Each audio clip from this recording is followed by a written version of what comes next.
Welcome to Faith and Freedom. For the next few minutes, we hope to inform, inspire, and encourage you as we discuss the legal victories and challenges to your fundamental freedoms and religious liberties.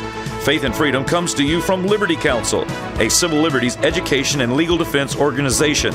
Join us now as Matt Staver, the President and General Counsel of Liberty Counsel, explains the latest legal issues all across this country in the courtrooms of America. Liberty Counsel is winning the battle for your constitutional freedoms. The Freedom Federation sends a letter to the United States senators opposing the repeal of the law that bans open homosexuality in the military. I am Matt Staver, founder and chairman of Liberty Counsel and dean of Liberty University School of Law. Joining me is Shawn Akers, the dean of the Helm School of Government at Liberty University and public policy analyst for Liberty Counsel. Shawn, we sent a letter, and it has now over 60 signatures of leaders from around the country representing and the original letter, we said we represent 40 million people, but with the additional signatures, is actually close to now 50 million people of people around the country, leaders that have come together under the Freedom Federation letter that we drafted, and they have signed on to this letter, and it's gone to every United States senator opposing the repeal of the so-called Don't Ask, Don't Tell. Now, that's a misnomer. There's a federal law that actually bans open homosexuality in the military. The Don't Ask, Don't Tell is a subsequent executive policy by Clinton that says, well, that's what the law says, but if you don't tell us about your homosexuality, we won't ask you, and therefore nobody will know it. It'll just go under the radar. Bottom line is, this Senate in the lame duck by Harry Reid is trying to work to repeal this law to allow the military to be used as an open playground for homosexuality. This group of people said, no, don't do it. This is not the right decision. You know, Matt, this is when the people are speaking up in a brand new way, and there's something a little slimy about using a lame duck session to do something that is obviously, one, not in the best interest of the military, two, not in the best interest of the nation, and three, not remotely in the will of the nation at large. This thing violates a variety of principles that we don't even have to reach because it's simply not wanted. But Congress has tried to take a lame duck session, hoping that many who have already been voted out of offices and have nothing left to lose would try to ram this through, but they're really running into quite a brick wall, especially when you have this 40-plus million people represented in the Freedoms Federation letter saying, don't do this. That's right. In fact, the Pentagon, President Obama sent, they commissioned this report, $9 million for this alleged report. And it was basically a survey. I mean, you leave it to the federal government to spend $9 million on a survey of our troops. Seems like you could do it electronically for virtually nothing. But they spent $9 million on this, and it really depends on how you ask the question. If you ask the question, are you in favor of banning gays from the military or allowing gays to serve in the military, then the majority of people say, sure. If you ask the question, do you want to permit open homosexuality in the military, the majority of people will say no. And it depends on how you ask the question. And that's what this really is. This is allowing open homosexuality in our bunkers, in our barracks, in the military. It will result in a significant cost in many ways with regards to their sensitivity training, with regards to people withdrawing from the military. 10% say that they will leave the military or not.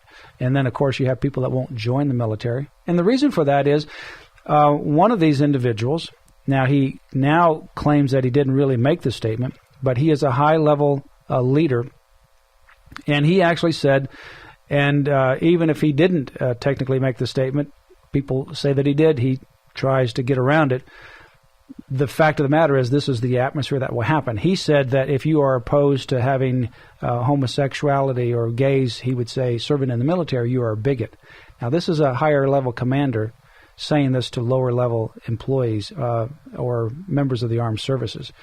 So what's a chaplain going to do? What's a lower-level person going to do when that kind of intimidation is part of the military?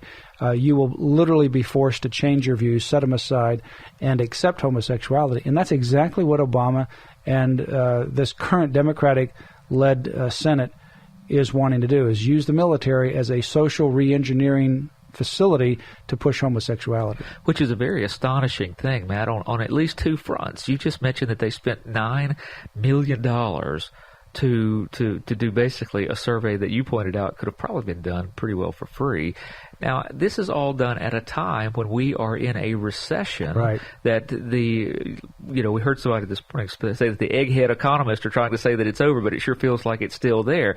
We're in the midst of a recession, and we're facing a threat by rogue nations unlike any that we've ever seen in history. When small countries like Iran are on the verge of becoming nuclear, we've never needed a stronger military more than we do right now. We've never needed to conserve funds more than we do right now. And that's the time that this administration is choosing to spend $9 million to use a craftily worded questionnaire to promote a social experimentation agenda, not in the Department of Agriculture, but in the Department of Defense. That's right. In General James Amos, the Commandant for the Marine Corps, indicated that he was concerned about the repeal and its effect in a negative way on unit cohesion and combat readiness in the Marines. In fact, the same survey said that 60% of the Marines were very opposed to the repeal of this law. And it's the Marines that we're relying upon in our ground combat troops. If you go down to the ground combat troops, they have the most opposition to the repeal. And we need to be strengthening the ground combat troops, not weakening them. When we have these wars in Afghanistan and Iran being a threat, and of course Iraq, we still have a war. Now North Korea is coming up on the scene. We need to strengthen our military, not weaken it. But these people up there, and it's the reason why so many of them were thrown out of office in November, they're not listening to common sense. They've got a radical agenda notwithstanding where we are in the economy or in the world, and they want to push it no matter what. That's why the people responded, but they're trying to do their last gasp. What we want you to do is go to Liberty Counsel's website. We have a grassroots action email there. Sign up for that because we are asking several 100,000 people to respond to the members of the Senate, and we will be targeting members of Senate with faxes and emails and petitions, but particularly with faxes since it's going to be a very quick turnaround. And you can be one of those people that voice your opinion. So go to the Liberty Counsel website, lc.org, and sign up for the grassroots action email right there on the front page. Matt, let me read just a little bit of what this letter says. The letter states specifically, this is the one that the Freedom Federation has recently sent that you were mentioning that represents 40 million people. The letter states that we are engaged in a war on many fronts. Our troops are in harm's way in Afghanistan, Iraq, and elsewhere. There's no time to experiment with social engineering of the military. The letter goes on to state that the consequences of repealing Don't Ask, Don't Tell will no doubt result in service members leaving the military or refusing to join. We cannot afford attrition or demoralization of our military in light of the wars we are facing in the Middle East, not to mention the looming threat of North Korea. You have put that in such stark terms that at a time when we are quite literally facing some of the truest threats that we have ever faced, we are spending, even if you take it out of the economic sense, how much of our thought capital, how much of our leadership capital, how much of our military capital are we using to fight this political question rather than actually discussing the defense of the nation? It's just like when we needed to focus on jobs, what this administration and the Democratic-led Congress focused on was increasing the deficit, not decreasing the size of government. When private sector companies were laying off, the federal government increased the number of employees and increased their salaries. And they added health care on top of all of this. They were trying to push cap and trade. They were doing exactly the opposite of what the needs of the country were. Now, when we look at the military, again, instead of strengthening our military, they have an ideological commitment to homosexuality that supersedes everything, and they're using the military to try to push that forward. So go to Liberty Counsel's website. It is lc.org. And right there on the front page, right down in the middle, it says Grassroots Action Update. So I want you to sign up for that. Click on that, sign up for it, and then you'll get the next email that will come out. We've been emailing over 450,000 people on that list right now. and we have over 1 million people on email, but this is a 450,000 activist list, so we only want you there if you're an activist. We don't want you there just to be an observer. We've got too many observers right now. We want people that are in the battle. And so if you want to be in the battle and make your voice known on this issue this month, because this is the critical month, then go there and sign up for the Grassroots Action Update, lc.org. And when you're there, also be sure to remember Liberty Counsel as a year-end contribution to help support this ministry as we advance family, faith, and freedom. You can make a contribution online right there at the Liberty Counsel website, lc.org.